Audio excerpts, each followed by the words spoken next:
Magandang umaga sa inyo, aking mga kapatid. Alam nyo ba sa umagang to, meron na naman po akong energy na nakukuha sa inyo, sa mga subscribers ko, no?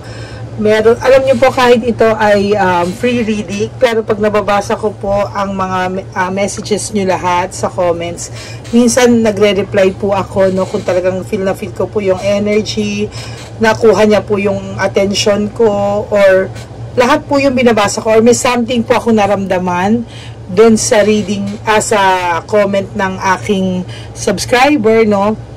Nire-replyan ko po kasi right at that moment may naramdaman po ako na mensahe sa kanya, kaya sinasabi ko po sa kanya. Okay, i-explain ko lang po, no, na ang third party po ay pwede, kahit ikaw po yung legal o kahit hindi po ikaw yung legal, pag nagbabasa po ako, ikaw po yung binabasa ko. At ang third party po, kahit asawa po or kahit yung kabit or yung asawa, yun po ang third party. Okay? Just to make it clear. At hindi lang po ito sa pang babae. Kung binabasahan ko po kayo at kayo po ay lalaki, ang message po nun ay yung babae po na naging karelasyon nyo. So, his and her po ito. Kung babae kang nanonood sa akin, lalaki po ito. Or kung ang karelasyon mo po ay LGBT at halimbawa po, lesbian. Lesbian po siya po yung person na dinidiscuss natin. Basta kung sino po ang karelasyon nyo. It's either it's a girl or a boy. Okay, magsisimula na po tayo. So again, this is a general reading, no? Hindi po lahat magre-resonate. Kung kaninong energy lang po ito, dun po ito magre-resonate. Okay, so mag-start na po tayo. Ito po ang pampaganda ko sa araw nyo. Ang ano ko po sa inyo ngayong araw, bonus po, dahil hindi naman po ako naglalabas ng free reading sa umaga, no, mostly sa hapon at gabi. Pero po, meron po akong naramdaman dun sa energy ng mga nabasa ko kanina. So, sisilipin ko po. Fear of change, avoidance. Looking ahead, nag-iisip. Okay, sige, isa pa po para malaman ko. Last, sex, peace. Okay. Tapusin ko lang po para makuha ko po lalo yung energy, okay? Avoiding conflicts. Poverty.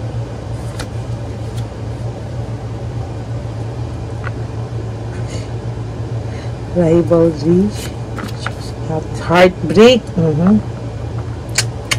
heartbreak, sufferings and grief,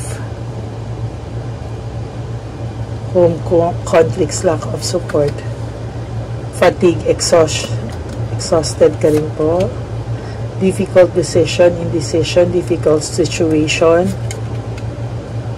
passion and high salary. Okay, nag-gets ko na po ang inyong energy. Malamang ikaw po ay nasa malayo, no? Or ito po, ang reading na to ay hindi po magre-resonate sa lahat, okay? This is a general reading at sa energy po, malamang ang nakakuha po ng energy ngayon yung mga subscribers po natin na merong LDR relationship, okay? So dito po, ikaw po ang nasa malayo or ikaw po yung lumayo, no? Literal pong LDR to. At lumayo ka po dahil gusto nyong magkaroon ng magandang buhay, ang pamilya nyo, ang mga anak nyo, at siya mismo, no? Tinutulungan mo po siya sa lahat ng bagay. Okay? Maaaring kayo ay may anak din po. Pero, sinuportahan mo po itong lalaking to. Pinadala mo po lahat ng pangangailangan. Wala ka pong tinira sa sarili mo.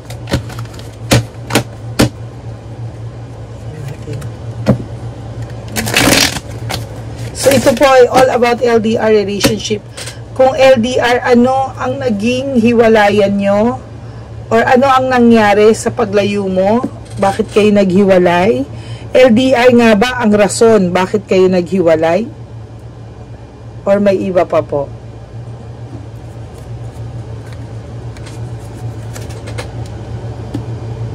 Financial security, binigay mo po ang lahat-lahat sa kanya, nabigyan mo po siya ng magandang buhay. Maaaring ang karelasyon mo po ay may anak sa iba, nagkaanak sa iba, pero pati po yun tinulungan mo, o ginamit po nila yung pera mo, ginamit ng lalaking to ang pera mo para sa pangangailangan niya hanggang sa iba, hanggang sa third party, nakarating ang pera niyo po.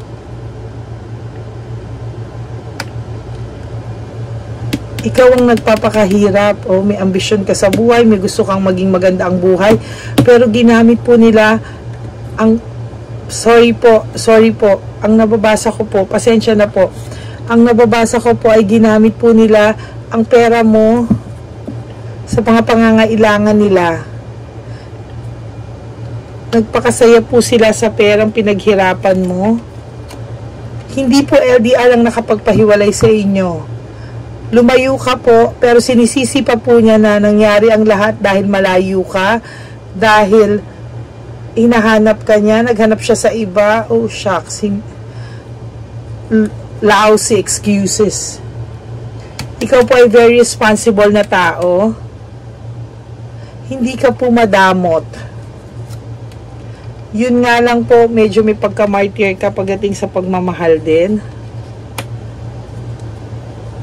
Hindi po maganda yung nakita ko sa baraha nyo. Sobrang sakit. Sobrang sacrifice po yung ginawa nyo. Ayan po, lumalabas sa baraha ko. Sobrang sacrifice po yung ginawa mo.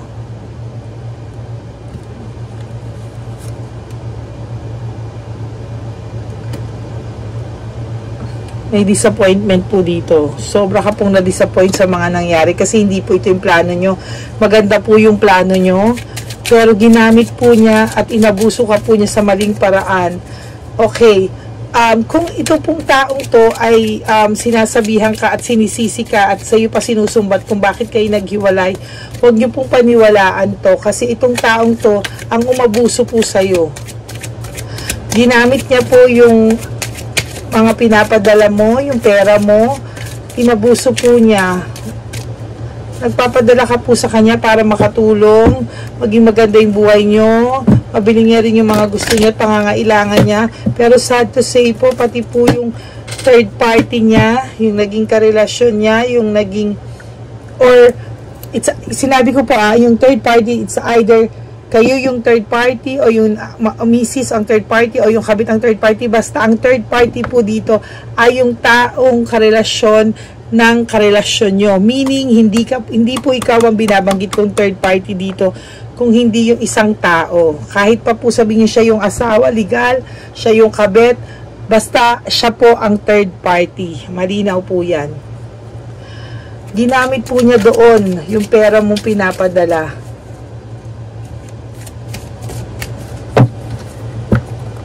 Kaya po kayo naghiwalay dahil sumobrang laki ng ulo ng taong to. At hindi niya po iniisip yung paghihirap mo dyan. Ikaw pa po ang sinisisi niya. Ikaw pa po ang pinapalabas niyang masama. Pero nagpapabiktim po ito. Pa-victim po ito. Pero ginamit po nilang pareho. Bumaliktad po. Gumamit po, no closure. So wala kayong closure. Incomplete. Bigla na lang tong hindi nagparamdam. No closure. Ayan po, oh. No closure. Maaring kayo na nag-away, nabuking mo na to, nag-away na kayo. No closure. Para lang po rin siya ulit naglaong parang bula. No closure. Ayan po ang sinasabi ng baraha.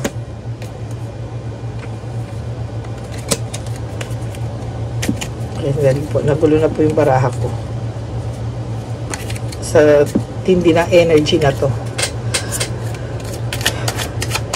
Minsan po kasi kapag nagbabasa ako ng lahat ng comments, may pumapasok po sa aking energy doon. Pero hindi ko po alam kung anong mababasa ko. Basta ang nararamdaman ko lang po, kailangan kong magbukas ng baraha. At kailangan kong iparating itong mga to.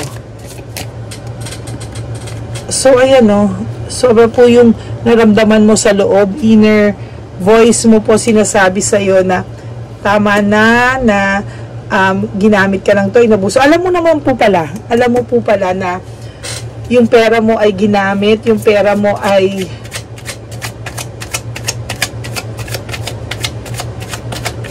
okay. So, ito po ay pwedeng sa LDR relationship or pwede rin po sa mga tao na inabuso at ginamit ang pera nila sa third party. Oh my God. Ang kapal po ng lalaking ito. Lalaki po or babae po. Okay? Ang topic po natin dito, basta yung karelasyon nyo. Maaaring lalaki ka na nagpadala ka at iniipon mo, yung pala gunagastos niya rin sa iba. Ganon din po sa babae. Ginamit niya sa iba, ganon din po sa lalaki na ginamit niya rin po sa iba. Huwag po kayong mag-alala. Hindi po sila balik po sa kanila. Ayan po, nakita nyo po, bad luck. Magkakaroon po sila ng no control sa sitwasyon. Sa mga darating po sa kanilang sakit at kamalasan, wala po silang magiging control. Ayan po yung baraha lumabas, bad luck and no control. Meaning, yung mga darating sa susunod po, babalik po sa kanila ito, no? Babalik po sa kanila lahat ng ginawa nila sa iyo, ngunit hindi po nila makokontrol to dahil ito po ay tinadhana. This is my second card, pero pareho lang po yung sinasabi ng baraha ko.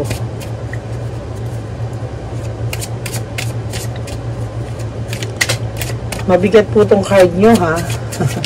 Kaya pala tinawag po ako ng mga baraha, no? Bago po ako umalis, hindi po ako mapakali. Kailangan ko pong buksan itong barahan dahil may mensahe po sa akin pinababasa.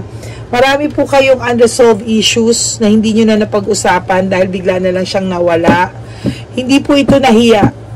Kaya siya nawala. Nahiya po siya dahil gusto niya pong palabas. Hindi po siya nahiya. Meaning, gusto niya pa pong isisi sa'yo kung bakit nagkaganito ang lahat. Ikaw pa po ang pinapalabas niyang may kasalanan. Talaga ba?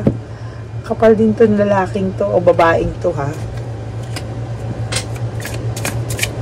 This is my third card, Spirits, Universe, Gods and Goddesses, Divine Universe. Pinabasa niyo po sa akin ito. Kaya sana po, i-guide niyo po ako lalo para makita ko po ang sitwasyon ng taong binabasahan ko ngayon. Sa mga oras na to, alam ko po na nangingilid pa rin ang luha niya, naiiyak siya habang binabasa ko to sa kanya dahil parang siya yung kinakausap ko. I cry at night. Grabe pong luha ang niluha mo sa taong to. Baldi-baldi po. At hindi na po pagmamahal lang ang nabigay mo dito sa taong to. Na-obsess ka po sa taong to. Parang meron kang nararamdaman na urge na gusto mong ibigay ang lahat sa kanya. Ang saya-saya mo pag binibigay ang lahat sa kanya. Kahit wala ka na itira sa sarili mo, go ka lang ng go kasi parang ang nararamdaman mo, ang happy niya, kaya ang happy ko. Lahat ng responsibilidad niya, inako mo. Dahil gusto mo, wala siyang intindihing problema. Sa huli po, ikaw pa ang masama.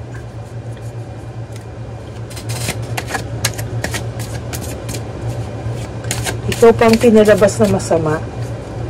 At kasalanan mo pa bakit niya nagawa yung mga bagay na to. Or may pagkukulang ka, marami ka pagkukulang. Ang kapalang po, sorry po. Sorry po sa word ko, sorry po. Nadadala lang din po ako sa hanggang nawala ka na po sa sarili mo na hindi mo na po kilala yung sarili mo. I don't know who I am anymore. Sa ginawa po sa initong taong to. Ikaw na binabasahan ko, pwedeng may anak ka. Pwede ding wala. Pero sa nakikita ko sa iba sa inyo, may anak din. Na pinabayaan nitong taong to. Binigyan mo na po to ng second chance. Okay? Hindi lang po ito once na nangyari. Binigyan mo na po siya ng second chance. Pinatawad mo na po to ng paulit-ulit. Pero same lang po. Wala pong pagbabago. At pwedeng matagal po kayo nitong lalaking to. Taon din po kayo nito. Ilang taon po, basta hindi po bababa ng isang taong pataas po kayo nito, mahaba-haba po pinagsamahan nyo nito.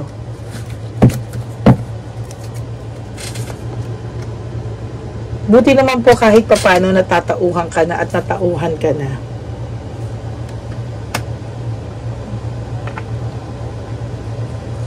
Sobra po ginawa sa'yo nito. Yan, ilang beses mo na po tinatanong magbabago pa ba to? Will this ever change? No! Ang lalaking pong ito ay user or ang babaeng ito ay user.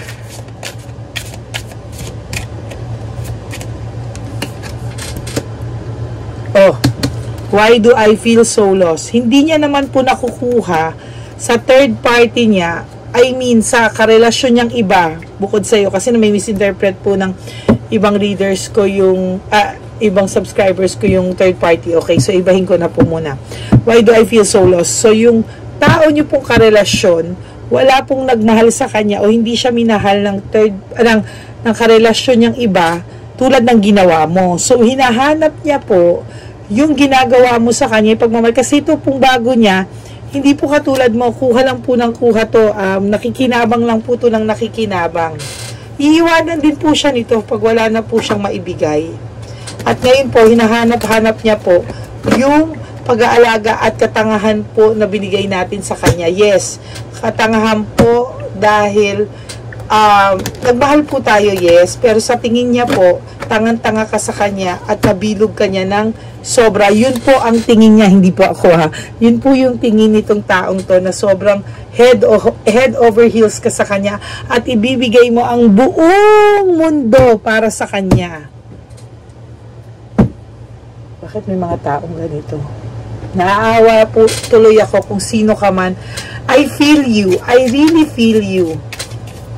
Alam niyo po ba, na sinasabi ko po sa inyo, hindi lang po kayo basta subscriber sa akin, ano.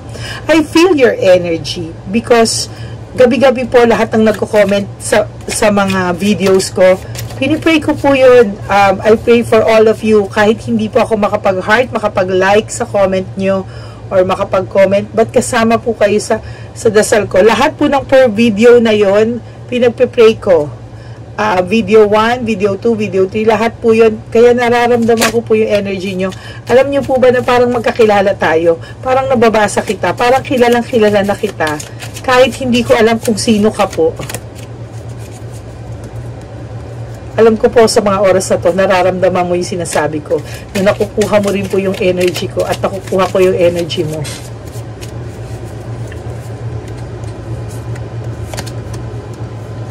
So many things remind me of you. Malamang lahat ng binigay niya sa'yo, pag nakikita mo, galing sa kanya yon, kaya mariremind ka talaga sa aking reader, sa aking subscriber na nanonood ngayon. So lahat po, no, halos lahat binigay mo po dito. Kahit brief po nitong taong to, ikaw ang nag-aasikaso, bumibili. Lahat, maaalala mo talaga sa subscriber ko. Hindi ka matatahimik. Maiisip at maiisip mo ang subscriber ko na inabuso mo. Lahat, pati mga kantang gusto mo, naaalala niya, nare-relate niya pag may naririnig siyang kanta. I want you. Yes, gusto ka niya. Pero, hinahanap-hanap niya lang ang pag-aalaga mo. Ang taong ito ay hindi marunong magmahal. Gusto niya lang kung saan po siya giginhawa. At saan po siya maaalagaan. That's the right term. Maaalagaan.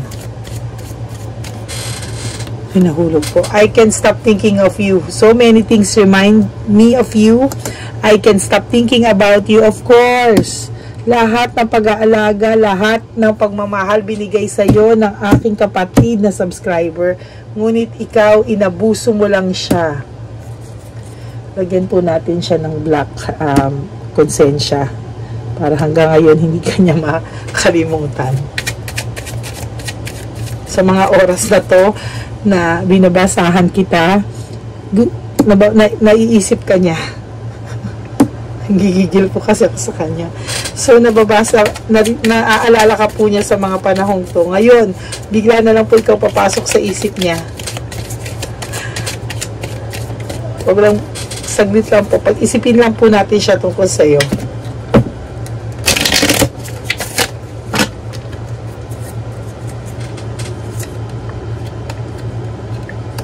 I wish, ngayon nag-iisip siya.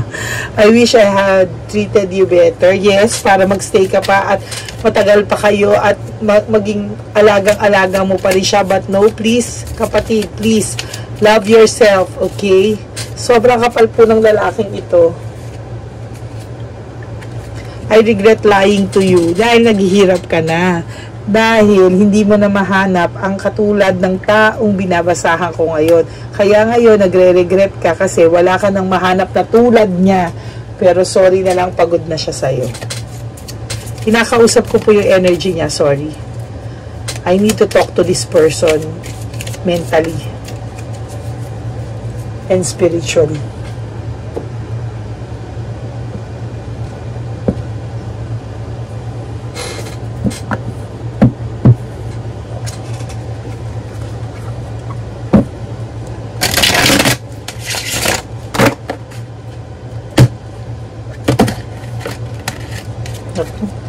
Nahulog na po agad. Kapag iisipin ko lang po siya. Gusto ko lang po ma-miss ka niya lalo ngayon. Kasi kinukuha ko po yung energy niya. Okay, Page of Swords. Temperance in reverse. Sevens of Swords. Nagsisimula na rin naman po siya. Nagsisimula na rin po siyang makarealize sa mga bagay-bagay na nahihirapan na po siya. Umalis siya sa iyo kasi akala niya okay na okay siya. May anak po talaga kayo nito, the Empress. This is about motherhood, fertility. The Fool, ayan, in reverse. Okay? So, ang taong to po ay wala rin katahimikan dahil sa mga kalokohang pinagagawa niya sa iyo. At hindi lang po sa iyo, ha? Hindi lang po ikaw. Pero ikaw lang po yung pinaka na biktima niya.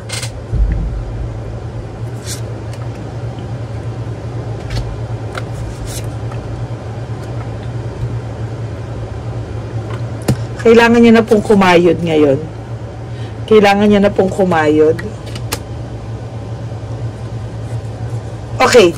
This is a third-party situation na kung na LDR, no? So, mostly nagre-resonate po ito sa mga LDR.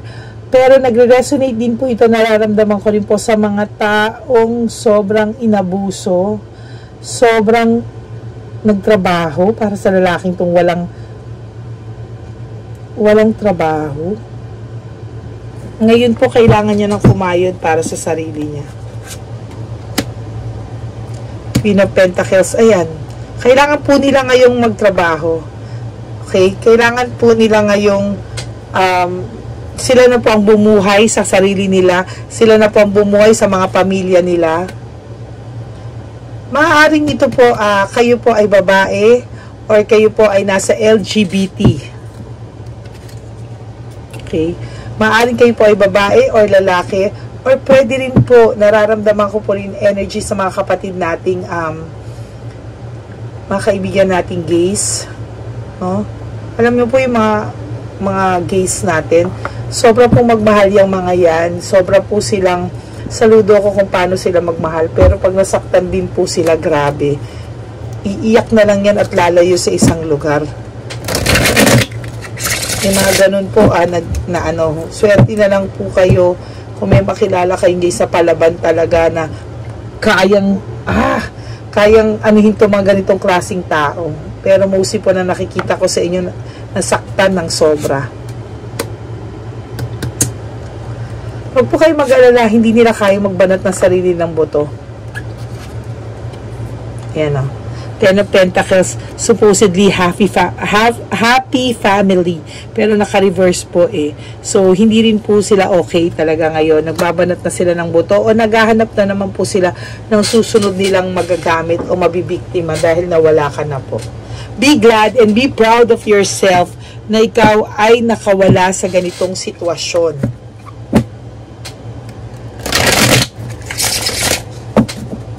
Be proud and I'm proud of you. Na-realize mong ayaw mo na. At sabi mo sa sarili mo na magpo-focus ka na lang sa sarili mo at ikaw na lang ang bahala sa inyong mga anak or sa iyong pamilya at lalong-lalo na sa iyong sarili kung wala kang mga anak.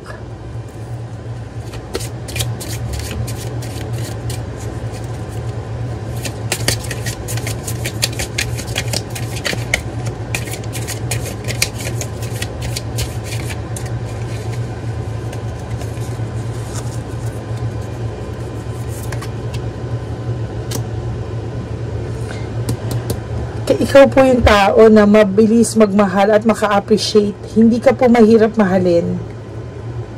Actually, hindi ka rin po materialistic na tao kahit nga po hindi ka regaluhan, yakapin ka lang, okay na.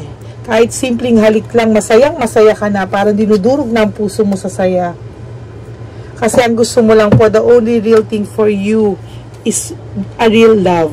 Na mahalin ka niya. Wala kang ini-expect na kahit anong kapalit. Sa totoo lang, sa lahat ng binigay mo dito sa taong to, wala ka pong in-expect na kahit isang kapalit o hindi ka nang hingi.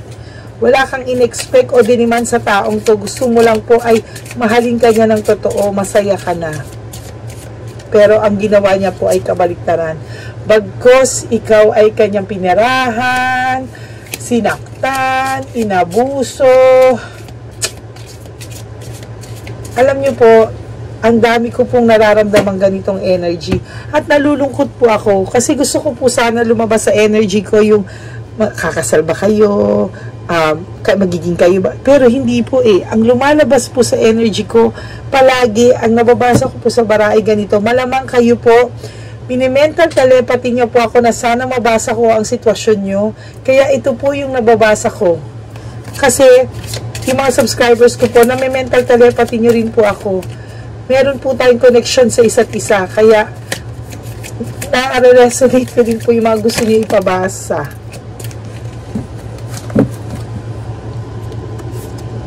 Okay, be in the present and dream of the future. Relationship patterns. Malamang, hindi lang po ito isang beses na nangyari sa'yo. Hindi lang po isang beses ka nagmahal, na nagbigay ka ng todo. Malamang ito po ay may dumating sa'yo pero nawala ulit, ganyan. Baka pwede mo pong mahalin muna yung sarili mo at bonus na lang po kung may magmamahal sa'yo. Kasi palagi ka po nagmamahal na kinakalimutan mo po ang sarili mo dahil ganun ka po talagang magmahal. Pwede po bang next na magmamahal mo, pakita mo din po kung namahal mo yung sarili mo. And then, ganun ka rin po niya re-respetuhin at mamahalin. Kasi sa nakikita ko po, lagi niyo pong minamahal ang ibang tao. Kailangan ang taong ito, ang reader ko, mahalin mo ang sarili mo, unahin mo ang sarili mo, no? At para mahalin at respetuhin ka ng iba. Kasi ganito po yan eh. Kung ano po ang pinapakita mong respeto at pagmamahal mo sa sarili mo, yun po ang nakikita nila, paano mo binavalue yung sarili mo, no? Magkakaroon po tayo ng part 2 dito, no? Pakiabangan nyo po yung part 2 dito sa sitwasyon na to na inabuso ka, no? At inabuso ka at sinaktan. Ang tatitle na lang po natin na inabuso ka at sinaktan part 1. Mamayang gabi po, mas ididig ko pa po kasi sa gabi po talaga mas malakas pa yung energy natin, so ididig further ko po itong inabuso at sinaktan part 2. Okay, so please like and subscribe and share this video. I would really appreciate po you sending comments, no? Gusto ko po nababasa ang energy nyo at please share also. And huwag niyo pong kakalimutan mag-subscribe at hit the bell button para lahat po ng mga parts natin o yung mga susunod kong readings mabasa mo. I will leave this dito. Hindi ko po ito ililigpit kasi gusto ko po buong araw maisip ka niya at buong araw ka makapag-isip na mahalin mo lalo ang sarili mo at ngayon ay maging magaan ang pakiramdam mo ngayong araw na to. So I will leave these gems, no? Symbolizes guilt. Ito po, guilt. At ito po ay love for yourself. Okay? So, thank you very much sa aking mga subscribers, mga kapatid. Babalikan ko po ito mamayang gabi at ipagpapatuloy po natin to. Hindi ko po ito gagalawin, no? So, this is just a part 1. Pasensya na po, may pasok pa ako. Pero, I'll make sure to finish this reading again tonight. So, yung pong isa ay part 2 for tonight. Okay? Thank you so much and may God bless you all. I love you and have a great day ahead of you.